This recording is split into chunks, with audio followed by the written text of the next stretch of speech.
Hey guys, welcome to the shop. Today's video I wanted to cover what I would consider the absolute minimum tools to get started in checkering and show you how to cut a very simple pattern. Let me get this set up in the vise how I want it because I really want to grip it and rip it, for lack of a better word. I'm probably going to bump the tripod, so I apologize. This is a luxury tool, but not something you can certainly live without. I like having it. This is just to make diamonds.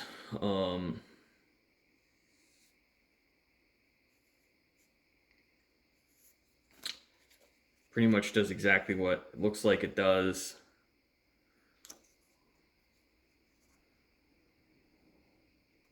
Just gonna line up there so this isn't super lopsided.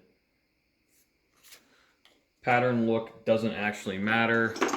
Guys, you can do this with a ruler too. But I have 4 tools here.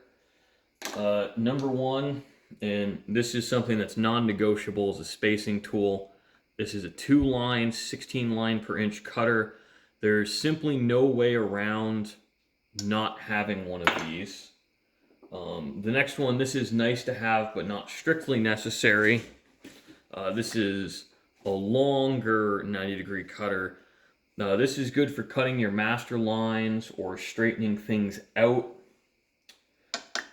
Again, not strictly necessary. Brownell sells a joiner tool which does the same thing but even better. But that's really a one-trick pony, and actually it's too long to even use in this pattern. The next one, so this is a 75-degree cutter. I fat-fingered it and ordered the wrong one from Ullman, so I used my silicon carbide wheel and ground it down so it's the right length. And finally, we have a 90-degree tool for pointing our diamonds. Now, I like to work right to left on my first pass, and I do that because I work right to left with the machine, so it's a habit I've gotten into. First things first, I have to move the camera a little bit so I can get close enough so I'm comfortable. Try to put that back in the center of frame.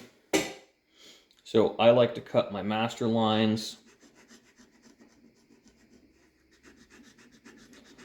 with a longer tool on the edge of the pattern, and then, well, I can flip it around. Actually, I'm not going to. I'm just going to do this. I'm going to get up and move, and then I'm going to cut a master line this way.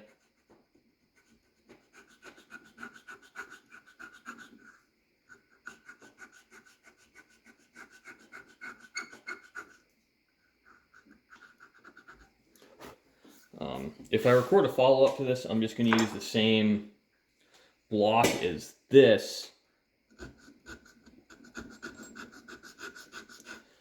and cut a border.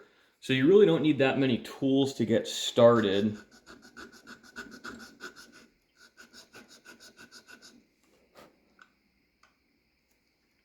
I need a little more light on it. I hope that doesn't reflect too badly.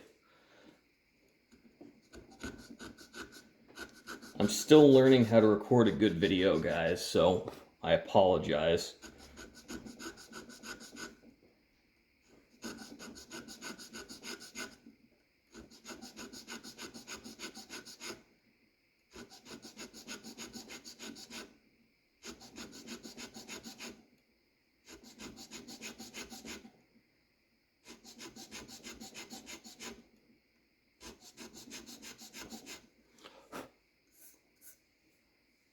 So I have an overrun right here in the corner.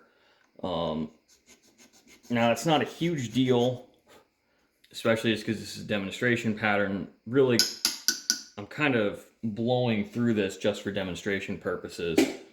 But a way to fix that is why I don't have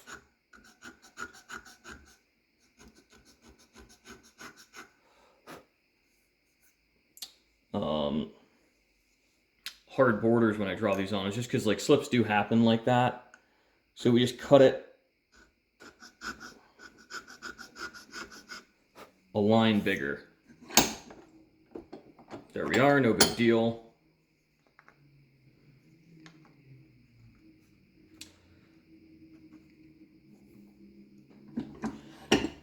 And I'm gonna just move everything, and I'll change the camera.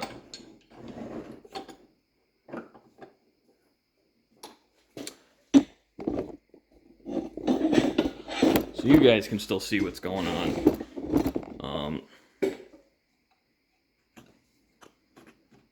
And tighten the vise so it doesn't fall out.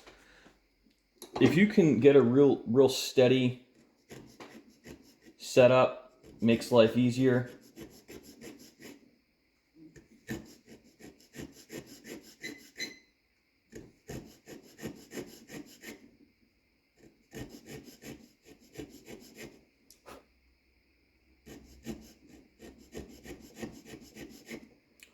Now this is 16 lines to the inch spacing,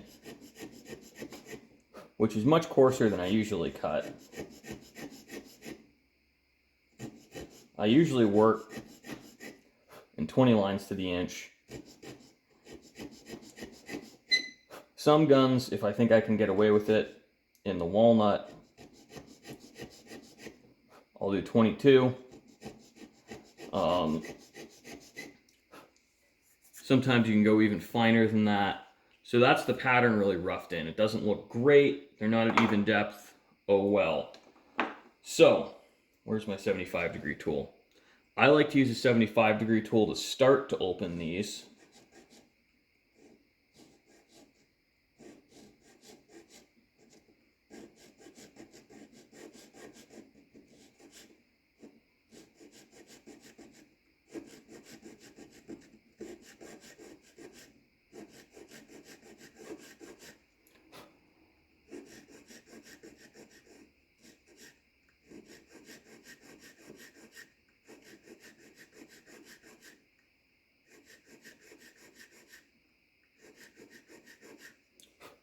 Because a 75-degree tool stays in those grooves a lot better than the 90-degree tool. But it requires you to cut a lot deeper to go to full depth. So, I'm spinning this back around so it's easier for me to hit the other angle. You guys can more or less see what's going on. I hope you enjoy my safety sandals. It's pretty hot out, guys, and it's a Saturday, so I'm not. I drop a checkering tool on my foot, I'll be fine.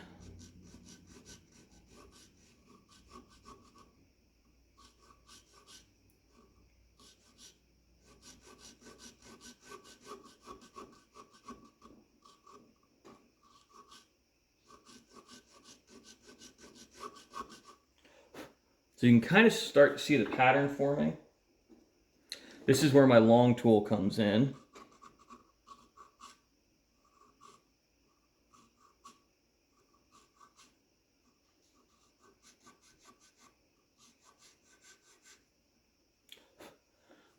See, I didn't carry that all the way to the edge. I'm going to show you a couple ways to do that. Well,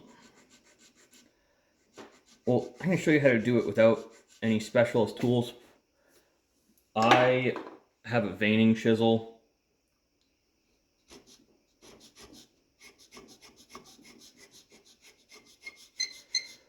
That's how I like to do it now because frankly it's faster and easier.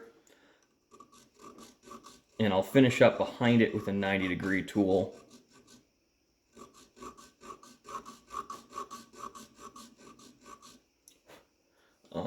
Oh, and if you're older guys and you don't see that well, magnivisors or optivisors, whatever you want to call them, reading glasses, they help tremendously. They're not strictly necessary, especially if you're younger or you have good corrective lenses. They're certainly not going to hurt.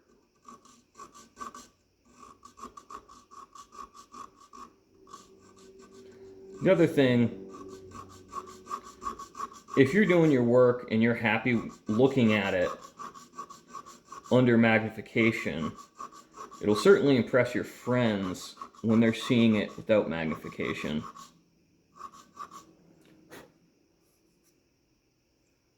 Yeah, we're actually pretty close to depth here. So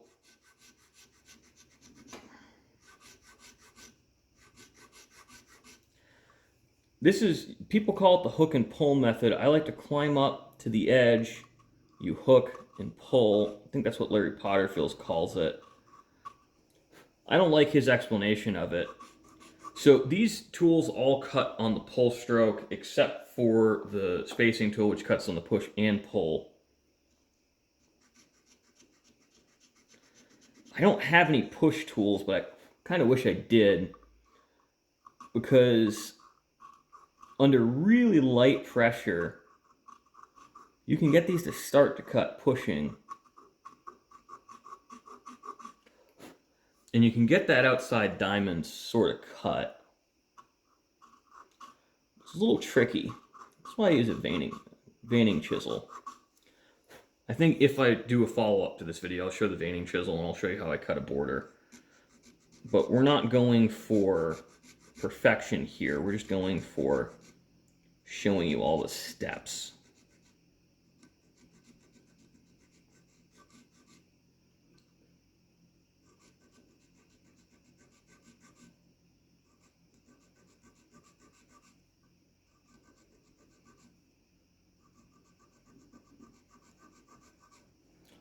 Now, I like when I have the opportunity to back up to a border on the pull stroke, and then trying that hook and pull method.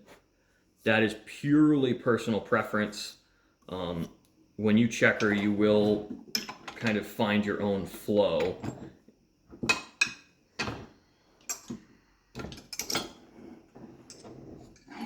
And guys, honestly, I find it easier to move the camera than move all of me. I think you can sort of see positioning is critical. Yep. You don't want to work, I'm working at a little bit of an awkward angle just so it's easier to record.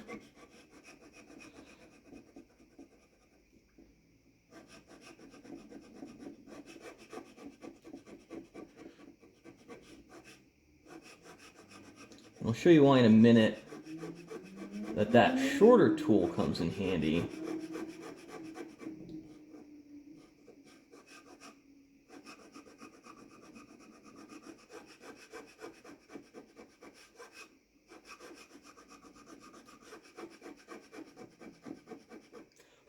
So the shorter tool is more aggressive. Under a given amount of pressure, it cuts faster and deeper.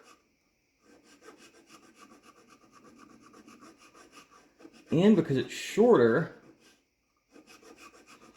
that hook and pull method works a little bit better. But I like to start the outside cuts with the long tool because I'm following the groove. So basically you have to think you can sit off angles like this with a really short tool, and your lines can go astray and they can curve more. When you're learning how to checker, I think it's a good idea to just do it on flat surfaces. I think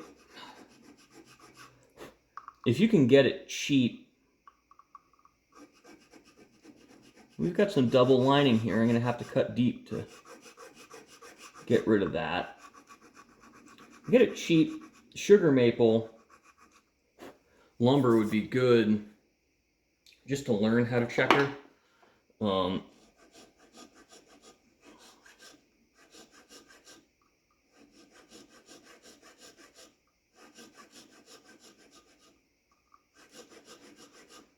Walnut, I think walnut boards that are hard enough to really take decent checkering are expensive.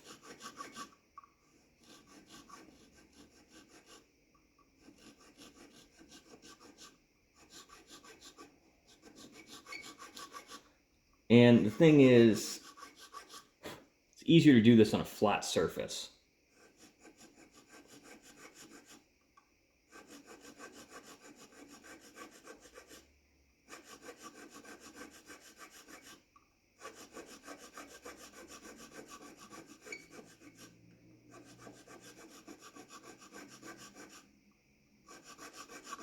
Now, I'm not doing this at anything resembling a comfortable angle right now. By this point in the pattern, I'm pretty confident the tool will follow. So it's not as important to even get okay results. And again, the goal of this video isn't showing you a perfect pattern or showing you even how to cut a perfect pattern. Showing you enough to get started or scare you off.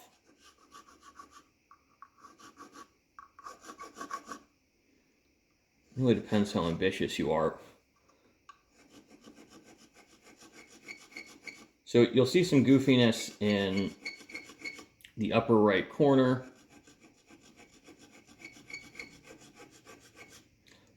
That is easily enough fixed.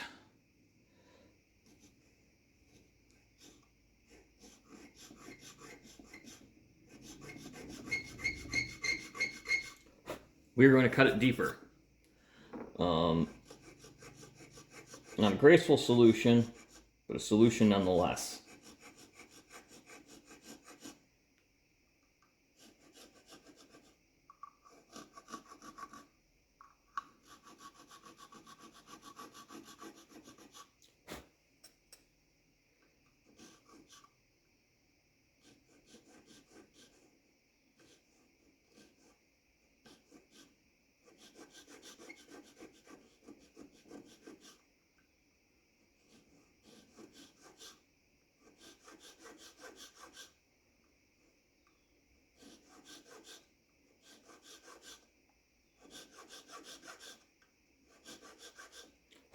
So this is a really basic pattern. I can't actually think of doing anything simpler than this.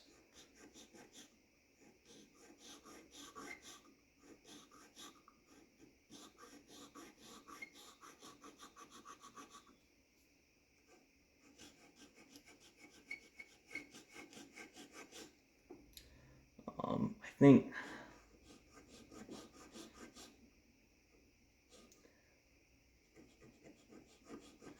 it's also a borderless pattern, so you don't need a bordering tool.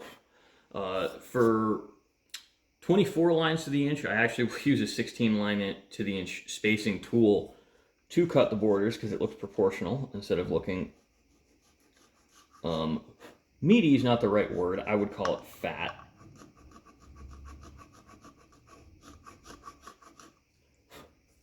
So we've got some goofiness in the points.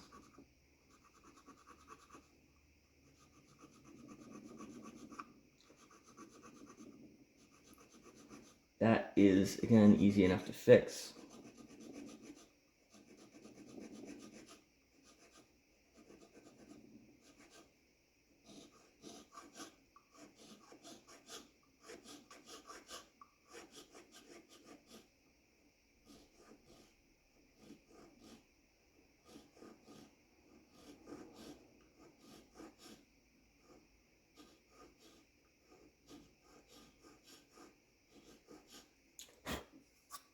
I'm just going to flip it around. I think I can work. Yep, I can work it. I don't have to move the camera again. It's a little bit annoying, I hate to say.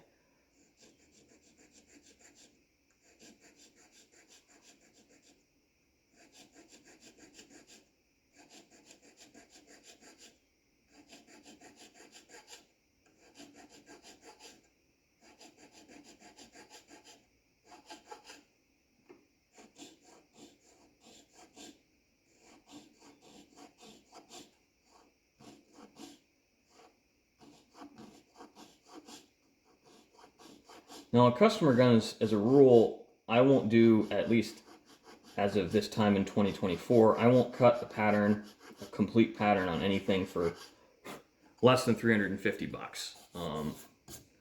Because at shop rate, 85 bucks an hour, it really takes me a little over 4 hours to cut the pattern, all told. And,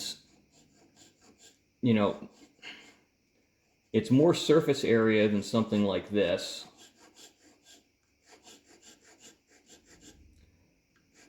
And the time on these patterns isn't in the main body, it's cutting the borders. So this is not a heavily bordered pattern. I'm also going to show you, this is that joiner tool I was talking about for when you really screw up.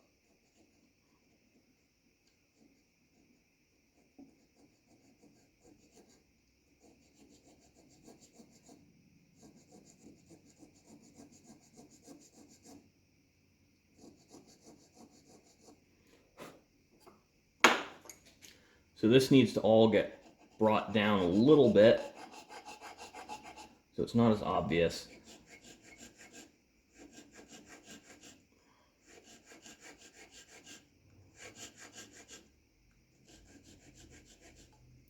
I like to have the checkering appearing flat as possible on a panel, because it's when you get the light on it just right, it's really obvious when it's not the same depth. So as much as possible, you want to bring it to the same depth. It's also why, frankly, on customer guns, it's a little slower than this, because on a refinished gun that's been sanded to within an inch of its life, it's been refinished 2 or 3 times before the stocks even come here, I may not have a lot of material to fix it. There are ways to fix it. You can use epoxy wood putty, you can use super glue and sawdust, you can sand it off.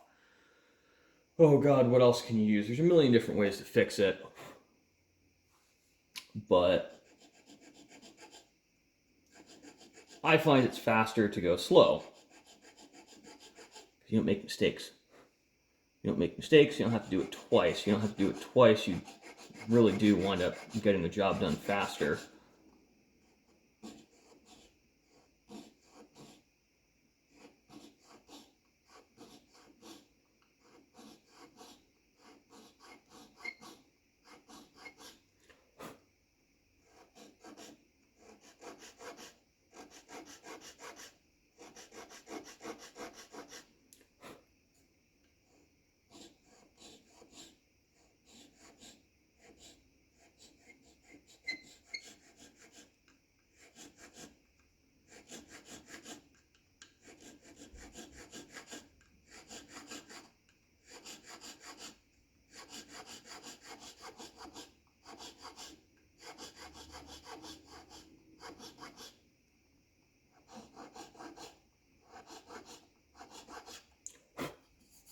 So I think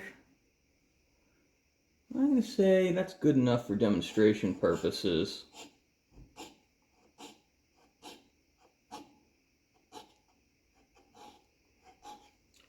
How long did that take? About 20 minutes on that. So yeah, that lines up. That's about a third of a grip panel. It usually takes me about an hour a panel. With the machine, this was all by hand. I probably could have cut that in 10 minutes if I used my checkering machine, but I wanted to do a demonstration with the bare minimum of tools for people who are just getting started and thinking about this. It's kind of interesting. I wouldn't necessarily recommend going crazy on checkering tools when you first start. I'm just going to pick my camera up and make y'all really seasick and show you. So this is my drawer of some of my checkering tools, plus a checkering head. So I've got some gun line, which I don't really recommend. I don't even know if they're still in business. I have almost all Ullman tools in here. Each of those was $50. So however, 50 times however many are in this box, plus $1,500 for the head. A lot of money in checkering tools, but I do a lot of it, so they kind of pay for themselves pretty quick. And I mean, I can do guns twice as fast with this than I could with pure hand tools, so it really makes a lot of sense if you're doing it professionally to buy a power machine. So thanks for watching, guys. Hope you enjoyed.